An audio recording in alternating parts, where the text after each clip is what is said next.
अच्छे लोगों के साथ हमेशा बुरा क्यों होता है? गीता में श्री कृष्ण ने दिया है अर्जुन को इसका जवाब। श्री कृष्ण अर्जुन को जवाब देते हुए कहते हैं, लोगों को उनके कर्मों का फल हमेशा मिलता है। गीता सार, आपने ये महसूस किया होगा कि जो लोग अच्छे कर्म करते हैं वो परेशान रहते हैं कि आखिर उन्हें इतनी परीक्षा क्यों देनी पड़ रही है। वहीं जो बुरे कर्म करते हैं वो खुशी से रहते हैं। अच्छे कर्म करने वाले लोग परेशान होते हैं कि आखिर जो धर्म की राह में हैं, उन्हें इतनी परीक्षा क्यों देनी पड़ रही है, जबकि जो अधर्म की राह में हैं, वो खुशी से रहते हैं और जिंदगी का लुत्फ उठा रहे हैं। अगर आपके मन में भी यह सवाल आया है तो आज हम आपको इसका जवाब देंगे। ये जवाब भगवत गीता में लिखा है और श्री कृष्ण ने अर्जुन को दिया था। भगवत गीता में वर्णित कथा के अनुसार जब भी अर्जुन के मन में कोई दुविधा होती थी तो वह श्री कृष्ण के पास पहुंच जाते थे। एक बार की बात है, अर्जुन ने भगवान श्री कृष्ण के समीप जाकर कहा कि वो दुविधा में है और इसका जवाब वो श्री कृष्ण से चाहते हैं। श्री कृष्ण ने पूछा कि क्या सवाल है? अर्जुन ने कहा, मुझे यह जानना है कि अच्छे लोगों के साथ हमेशा बुरा ही क्यों होता है, वहीं बुरे लोग खुशहाल दिखते हैं।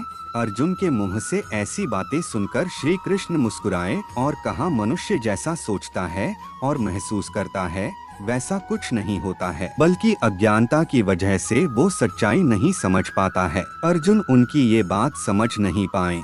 इसके बाद श्री कृष्ण ने अर्जुन से कहा, हे पार्थ, मैं तुम्हें एक कथा सुनाता हूँ, उसे सुनकर तुम समझ जाओगे कि हर प्राणी को उसके कर्म के हिसाब से ही फल मिलता है। प्रकृति हर किसी को अपनी राह चुनने का मौका देती है। अब वो मनुष्य की इच्छा पर निर्भर करता है कि उसे धर्म की राह चुननी है या अधर्म की। कथा शुरू करते हुए श्री कृष्ण ने कहा, एक नगर में दो पुरुष रहा करते थे।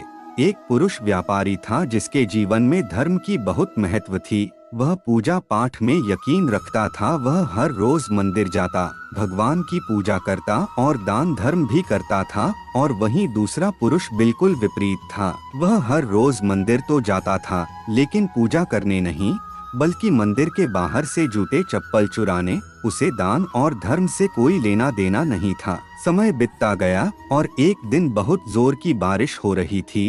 इस वजह से मंदिर में पुजारी के अलावा कोई नहीं था। ये बात जब दूसरे पुरुष को पता चली तो उसने अपने मन में सोचा कि ये सही मौका है मंदिर का धन चुराने का।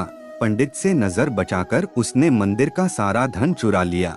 उसी समय धर्म कर्म में विश्वास रखने वाला व्यक्ति भी मंदिर पहुंचा। दुर्भाग्य से मंदिर के पुजारी ने उसे ही चोर समझ लिया और चिल्लाने लगे।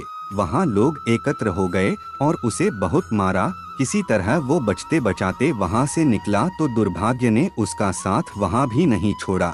मंदिर के बाहर वो एक गाड़ी से टकराकर घायल हो गया। फिर वो व्यापारी लंगड़ाते हुए घर जाने लगा तो रास्ते में उसकी मुलाकात उस पुरुष से हुई जिसने मंदिर से धन चुराया था। उसने कहा, आज तो मेरी किस्मत चमक गई, एक साथ इतना सारा धन मिल गया। यह सब देखकर उसे बहुत बुरा लगा और उसने अपने घर से भगवान की सारी तस्वीरें निकाल दी। कुछ सालों बाद दोनों पुरुषों की मृत्यु हो गई। मरने के बाद जब दोनों यमराज की सभा में पहुँचे और भले पुरुष ने दूसरे व्यक्ति को देखा तो उसे बहुत गुस्सा आया। उसने क्रोधित होकर यमराज से पूछ ही लिया, मैं तो हमेशा अच्छे कर्म करता था, दान में विश्वास रखना था, उसके बदले जीवन भर मुझे अपमान और दर्द ही मिला। और इस व्यक्ति को नोटों से भरी पोटली, आखिर ऐसा भेदभाव क्यों? इस पर यमराज ने कहा, पुत्र, तुम गलत समझ रहे हो।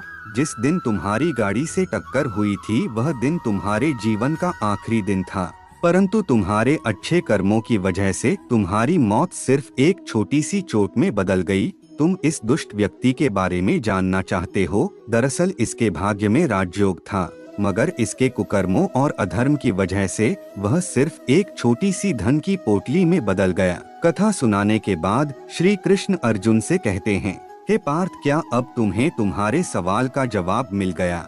ऐसा सोचना कि भगवान तुम्हारे कर्मों को नजरअंदाज कर रहे हैं, ये बिल्कुल भी सत्य नहीं है। भगवान हमें कब क्या किस रूप में दे रहा है, मनुष्य को समझ में नहीं आता है। मगर आप अच्छे कर्म करते रहें तो भगवान की कृपा हमेशा बनी रहती है। इसलिए अपने अच्छे कर्मों को बदलना नहीं चाहिए, क्योंकि उसका फल हमें इसी जीवन में मिलता है।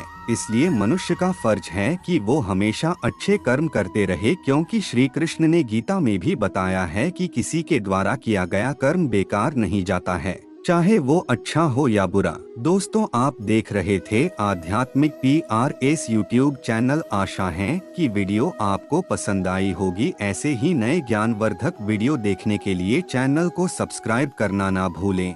धन्यवाद।